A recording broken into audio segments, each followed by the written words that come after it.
Hello friends, इस video में हम लोग efficiency of packing in body centred cubic structures के बारे में पढ़ेंगे। इसके पहले वीडियोज में हम लोगों ने एचसीपी, सीसीपी या एफसीसी स्ट्रक्चर्स के बारे में पढ़ा था और उसमें जो पैकिंग एफिशिएंसी आई थी वो 74% था। और वहाँ पे हम लोगों ने पैकिंग एफिशिएंसी के बारे में भी पढ़े थे कि पैकिंग एफिशिएंसी क्या होती है। अगर आप उस लेक्चर को नहीं देख पाए हैं तो यूट्यूब पर KM class RK Sharma type करके देख सकते हैं। आते हैं अपनी टॉपिक पर, efficiency of body centred unit cell. तो जैसा कि आप जानते हैं कि बॉडी सेंटर्ड यूनिट सेल में जो नंबर ऑफ एटम्स जिसको हम जेड से रिप्रेजेंट करते हैं वो 2 होता है। अब हम लोग इसमें सिंपली एक यूनिट सेल बना लेते हैं जो कि बॉडी सेंटर्ड है। इस तरह से एक यूनिट सेल बना लीजिए।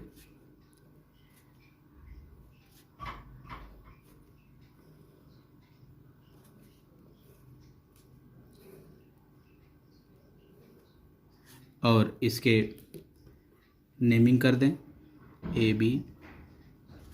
अपने हिसाब से आप नेमिंग कर सकते हैं। अपने हिसाब से इसको नेमिंग कर लें ABCDEFGH। अब इसमें जो है एक डायगोनल बना देते हैं हम लोग A से F के बीच में। देखें, एक डायगोनल है, यह A। एक और डायगोनल इसमें हम बना सकते हैं जो F से D के बीच में जाएगा। ये फेस डायगोनल है। आप अच्छे से जानते हैं फेस डायगोनल और बॉडी डायगोनल के बारे में। इसके बारे में हम लोगों ने पिछले लेक्चर में बताया था, वीडियो में आपको बताया है। अगर आप नहीं समझ पा रहे हैं तो पीछे की वीडियोस देखें, उससे आपको अच्छे से समझ में आ जाएगा। अब हम इसमें ये 2 चीज़ देख रहे हैं कि यहाँ पर ट्रायंगल बन रहे हैं जो राइट एंगल ट्रायंगल है। एक ट्रायंगल है EFD, यह भी एक राइट एंगल ट्रायंगल है। और एक ट्रायंगल है AFD या कहें ADF।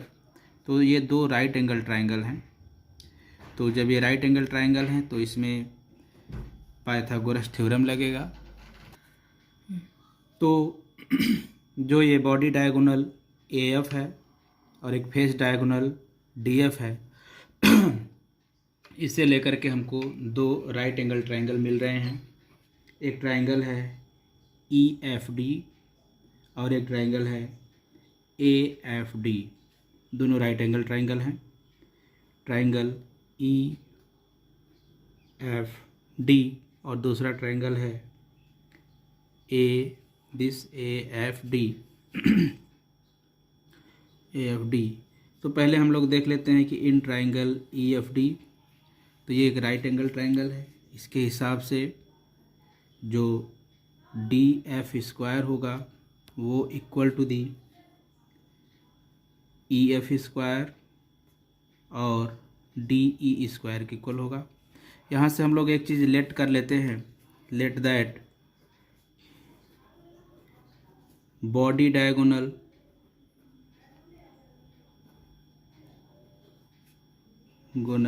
is C and face diagonal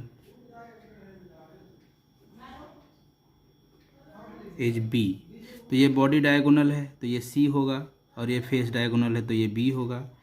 तो ये फेस डायगोनल है FD या DF², तो यहाँ पे हो जाएगा B² इक्वल टू दी। और एक चीज़ और मान लेते हैं यहाँ पे कि एज लेंथ जो है वो क्या है, A है। इस तरह से A² plus A², so B² equal to the 2A², फिर B equal to the √2A। इस तरह से हमको B मिल गया। अब इस वाले ट्रायंगल में देखते हैं AFD में। तो इस ट्रायंगल में आप देखें AF², इस AF² इक्वल टू दी क्या इसके बराबर होगा, DF² प्लस AD² के, और AF को हमने C माना है, तो इसलिए से C² equal to the DF क्या है, ये बॉडी फेस डायगोनल है, तो ये B² plus AD², so C² equal to the यहाँ से 2A² प्लस A², क्योंकि AD क्या है, एज लेंथ है, और एज लेंथ को हमने A माना है, तो A², फिर C² equal to the 3A², तो यहाँ से C इक्वल टू दी क्या हो जाएगा, √3A। तो दो चीज़ मिला हमको, एक B मिला और एक C मिला। अब हम यहाँ से देखते हैं कि जो डायगोनल है, बॉडी डायगोनल, उसमें कितने रेडियस पार्टिसिपेट कर रहे हैं। The length of body diagonal is C and equal to 4R। ये कैसे 4R के इक्वल होगा, ये ज़रा देखें। जैसे हम यह मान लें कि A और F क्या है, बॉडी डायगोनल है, तो इस बॉडी डायगोनल में कुल 3 एटम पार्टिसिपेट कर रहे हैं, और तीनों एटम से यहाँ पे जो ये मिडिल में है, इससे 2 रेडियस मिलेंगे, और पहले वाले से 1 रेडियस, और इस थर्ड वाले से 1 रेडियस। इस तरह से कुल 2, 3, 4 रेडियस मिल जाते हैं। तो हम कह सकते हैं कि C जो है, बॉडी डायगोनल C, वह किसके बराबर है, 4 रेडियस के बराबर है। So we can write here therefore C equal to the 4R, और जबकि हमने ऊपर यहाँ पे कैलकुलेट किया है कि C equal to the √3A, तो लिख सकते हैं कि √3A equal to the 4R। सो यहाँ से A इक्वल टू दी क्या हो जाएगा, 4R बाई √3, या R इक्वल टू दी क्या हो जाएगा, √3 बाई 4A। तो यहाँ से 2 चीज़ें हमको मिल गई, एज लेंथ A और रेडियस। फिर जो पैकिंग एफिशिएंसी है, पैकिंग एफिशिएंसी क्या होती है कि packing efficiency equal to the होता है total volume of spheres in the unit cell. तो इस यूनिट सेल में, जो बॉडी सेंटर्ड यूनिट सेल है, 2 स्फीयर होंगे, तो आप 2 spheres divided by total volume of unit cell, और टोटल के मल्टीप्लाई बाय 100।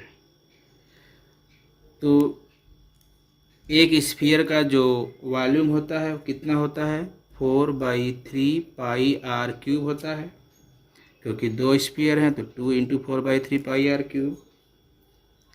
और वॉल्यूम ऑफ यूनिट सेल, तो वॉल्यूम ऑफ यूनिट सेल कितना हो जाएगा, A³ हो जाएगा। A की वैल्यू आई है 4R बाई √3, तो ये हो जाएगा 4R ऑन √3 का क्यूब इंटू 100। इस तरह से इसको आप सॉल्व करें तो देखेंगे 8/3 πr³ बाई 4 का क्यूब हो जाएगा 64 बाई 3√3 r³ इंटू 100। और फिर इसको अब सॉल्व करें, पाई का वैल्यू रखने के बाद जब सॉल्व करेंगे तो यह आएगा 68%। इस तरह से यह क्लियर हुआ कि बॉडी सेंटर्ड यूनिट सेल में जो पैकिंग एफिशिएंसी होती है वो कितनी होती है, 68% होती है। इसको एक बार फिर से हम आपको क्लियर करा देते हैं। देखिए, जो पैकिंग एफिशिएंसी होती है वह बताता है कि किसी भी यूनिट सेल में जो एटम फिल्ड हुए हैं उनका एफिशिएंसी कितनी है। तो HCP, CCP और FCC के जो स्ट्रक्चर्स होते हैं उसमें 74% होता है। और ये जो बॉडी सेंटर्ड यूनिट सेल है इसमें 2 एटम पार्टिसिपेट करते हैं इस यूनिट सेल के अंदर, अब इसको हम अगर देखें, कैलकुलेट करने देखें, तो एक यूनिट सेल है ये। मान लेते हैं कि इसके जो बॉडी का डायगोनल्स हैं वो सी है और जो फेस डायगोनल्स हैं वो बी है तथा एज लेंथ जो है वो क्या है, ए है। इसके बाद इसमें दो डायगोनल्स, एक बॉडी डायगोनल और एक फेस डायगोनल्स, इन दोनों डायगोनल से ट्राइंगल्स बन रहे हैं, राइट एंगल ट्राइंगल्स बन रहे हैं। एक ट्राइंगल बन रहा है ई एफ डी जो फेस डायगोनल से बना हुआ है और एक ट्राइंगल बन रहा है ए एफ डी जो बॉडी डायगोनल से बन रहा हुआ है। तो इसमें अगर आप ध्यान से देखें तो F D square equal to the किसके बराबर होगा, E F square plus D E square के, क्योंकि यह एज लेंथ है और यह एज लेंथ है तो ये ए स्क्वायर प्लस ए स्क्वायर, जबकि एफ डी क्या है, बी स्क्वायर हो जाएगा। तो फिर यहाँ से क्या मिलेगा, B square B equal to root two A मिलता है। और इधर दूसरे वाले ट्राइंगल जो कि बॉडी डायगोनल पे बना हुआ है A F D triangle, this A F D triangle, इस ट्राइंगल में ये जो सी है वो राइट एंगल ट्राइंगल पे है और A F square equal to the D F square plus A D square, क्योंकि डी एफ स्क्वायर क्या है, बॉडी फेस डायगोनल है और बी हमने उसको सपोज किया है तो बी स्क्वायर हो जाएगा, प्लस ए डी क्या है, फेस एज लेंथ है तो ये ए स्क्वायर हो जाएगा। और क्योंकि बी स्क्वायर, बी का वैल्यू कितना है, 2a स्क्वायर है तो हमने यहाँ पे रख दिया 2a स्क्वायर प्लस ए स्क्वायर, इधर सी स्क्वायर इक्वल 3a स्क्वायर हो गया और सी इक्वल टू क्या हो गया, √3a।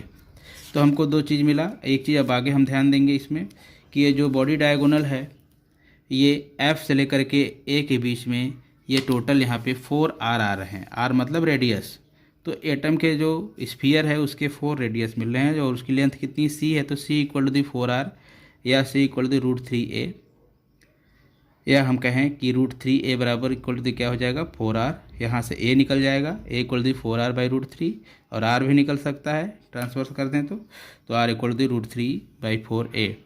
क्योंकि पैकिंग एफिशिएंसी क्या होता है कि जितने भी स्फीयर उस यूनिट सेल में हों उनके टोटल वॉल्यूम उसको डिवाइड कर दीजिए यूनिट सेल के वॉल्यूम से, इस तरह से वो पैकिंग एफिशिएंसी निकलती है।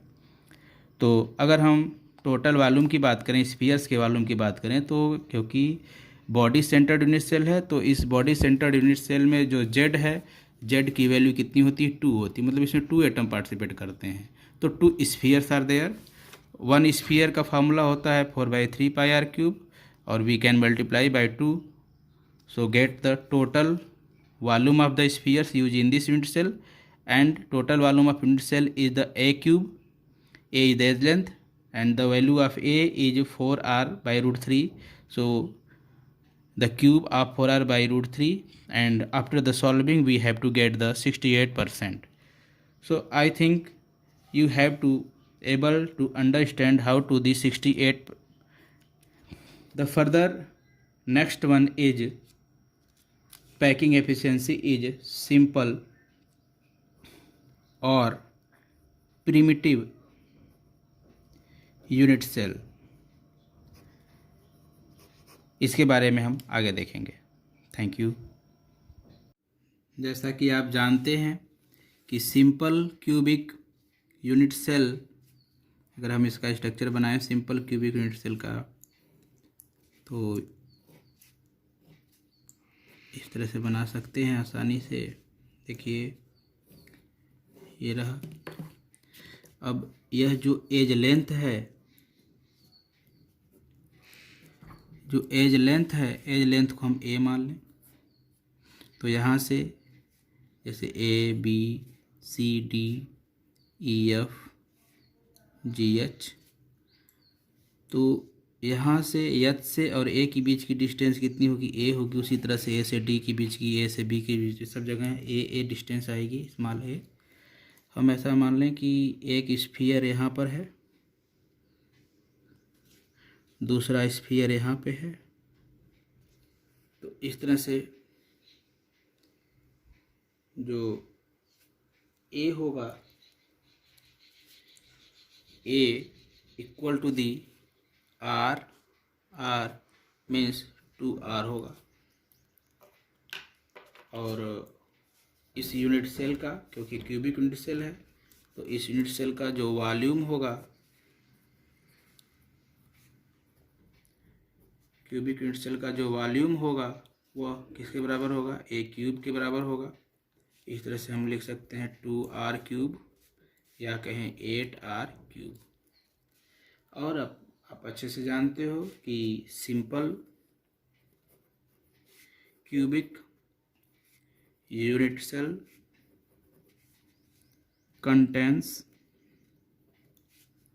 only one atom।